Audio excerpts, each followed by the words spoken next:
is John. I'm right here right now. Bye-bye. Real well.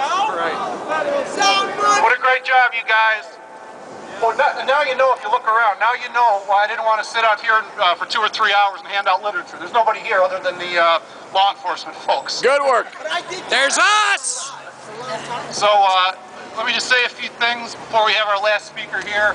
After that, you're pretty much on your own. If you want to go up a block that way and a couple blocks that way, we can get together at Federal Plaza and find a place to go for a cocktail or something. Yeah! How about a hot toddy? Molotov. Or coffee. You can buy it with fake money.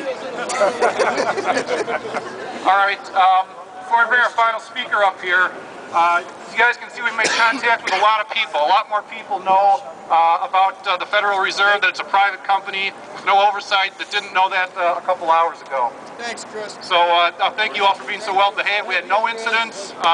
Hope you guys got to network a lot with each other, make a lot of contacts. At this very moment, there's groups like this in 38 other cities, but boy, we sure had a great story to tell about Chicago. Woo! Yeah!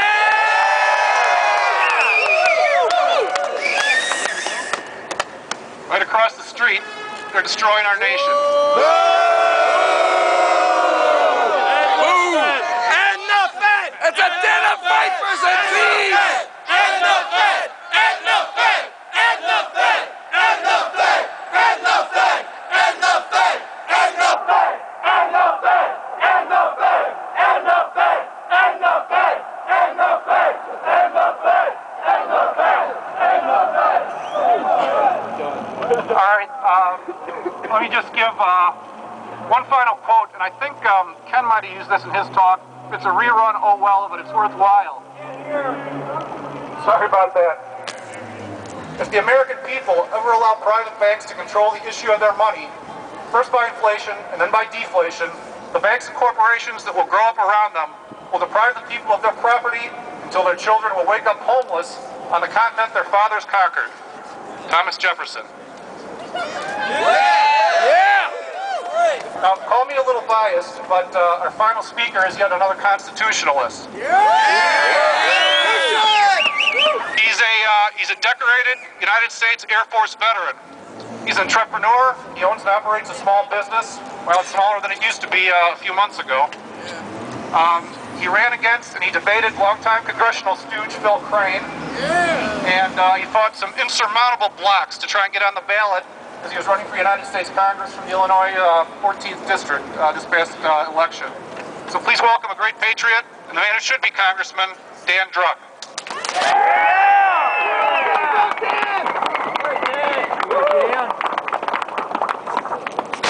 All right. Can you hear me? Yeah! Nice and loud. This is actually my second time having a march like this. We did so back in 1992. We did not have near the amount of spirit and near the amount of confidence that we have today. Things are changing, people, and we're going to change it. So America, take notice.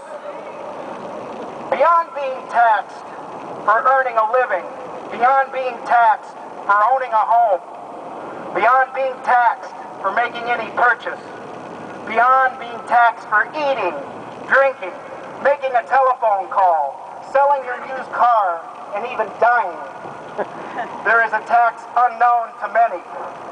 It is the inflation tax.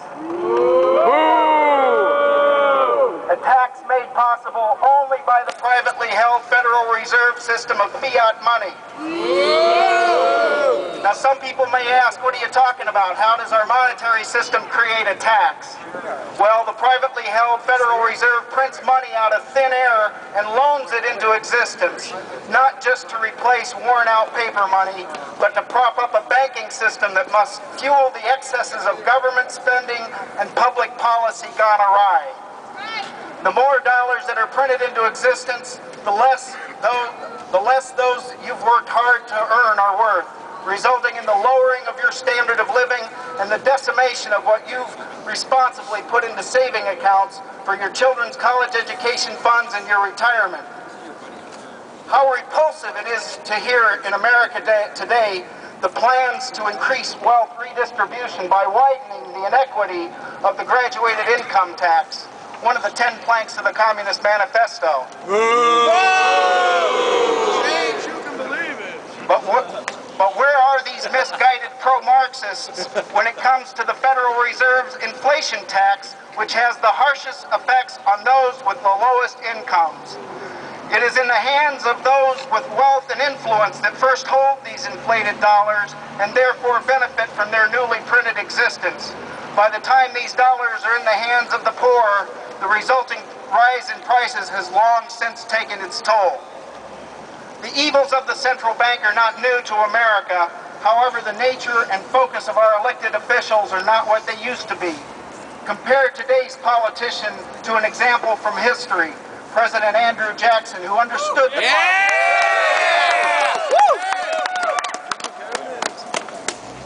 OJ. Oh shit, gloves are coming off. Yeah, you bet. The gloves come off, folks. He said, and I quote, "Gentlemen, I have had men watching you for a long time, and I'm convinced that you have used the funds of the bank to speculate in the breadstuffs of the country. When you won, you divided your profits amongst you. And when you lost,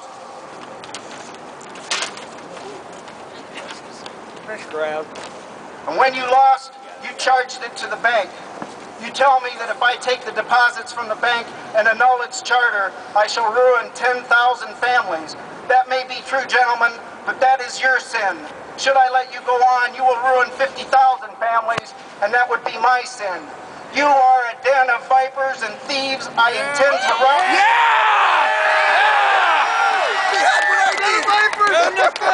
"And by the grace of the eternal God, I will rout you out."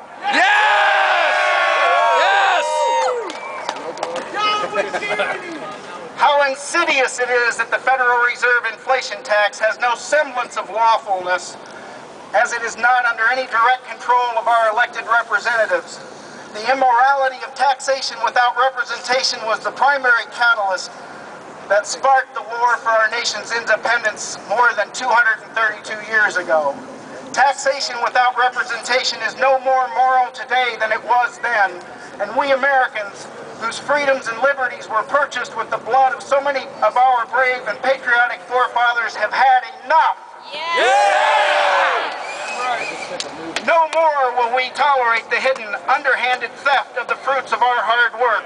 No more will we allow the welfare of our families to be jeopardized by the flaws and abuses of the Federal Reserve's fiat money system in collusion with the government gone awry. It is time for all good Americans to wake up and see the fraud that it is. It is time for the end of the reign of the Federal Reserve. It is time to return to a stable currency backed by precious metal. Hello?